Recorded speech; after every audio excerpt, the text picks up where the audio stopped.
Well, let me invite children to come join me down here. Looking forward to this time, as I always do. Got something here today that will appeal maybe to both the introverts among you and the extroverts.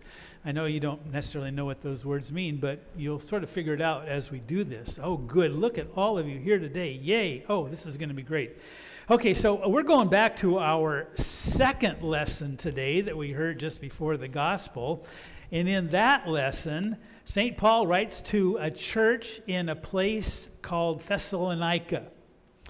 And this is one of the things that he said as he wrote to that church. He said, "For we hear that some of you are living in idleness, mere busybodies, not doing any work."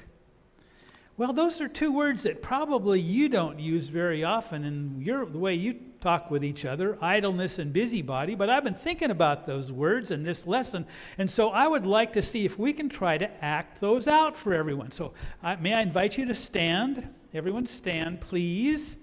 That would be on your feet, stand. Actually, I could let you just sit there for the first part, but I think we'll work on it this way. Okay, so now we want to try to act out idleness. Now, idleness is really easy to act out because you don't have to do anything. In fact, it's even better if you look really bored. Really, and I think you probably know how to do that really well because you've all been bored sometime or another, hopefully not in church. But anyway, okay, so get in your look bored and don't do anything other than just look really bored, okay? You put your head down, look bored. Okay, you're looking bored. Now we're going to count to 20 being idle. This will be being idle. You can count with me.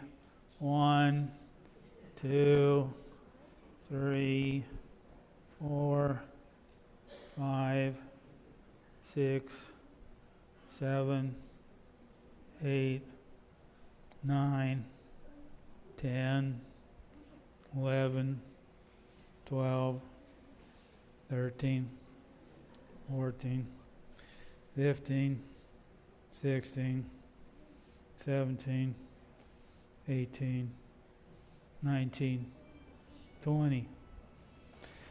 You did great. You really know how to be idle, don't you? You know how to be idle. You've shown that. Now, St. Paul's also talked about them also being as busybodies. So, busybodies is going to be like, we're going to be like this. You're going to be sort of walking around, waving your arms, just kind of doing this, and see if you can do this for the count of 20 also, all right? Hands up, hands out, get really animated here, and we'll have to count faster because that'll be being a busybody, okay? Ready? Let's go. 1, 2, 3, 4, 5, 6, 7, 8, 9, 10, 11, 12, 13, 14, 15, 16, 17, 18, 19, 20. Hey, you did a good job being a busybody. Well, St. Paul was talking about this, and he really said we shouldn't be either of these. Shouldn't be idle, and we shouldn't be just busybodies, because did you notice that one of the things, when we were idle, we really did nothing? But when we were busybodies, we also really didn't do anything. It looked like we were doing something, but we really weren't doing anything, were we? We were just kind of being busybodies. So that's why St. Paul then moves to say this about that. He says we should not be idle or be mere busybodies or wait for somebody else to do work for you.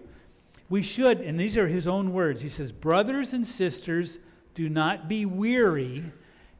That's really don't have energy. Don't be weary in doing what is right. Doing what is right. Which reminds me, there is someone that we talk about every single Sunday here who does right. You probably know where I'm going with this. He's God's Son, and his name is what? Jesus. That's exactly right. And part of following Jesus is learning not to be idle or a mere busybody, but to trust God and to do what is right, which is working hard, which is loving each other, which is helping each other. And one way we can do that is fill out the time and talent sheets, which will give us some direction with all of that. Okay? You can help your parents do that. So let's finish then with this prayer. You can pray with me. We'll go. Ready? Dear Jesus, thank you for your love. Teach us how to do right and to love and to help each other. Amen. All right. Thank you so much. You were terrific. Bye-bye.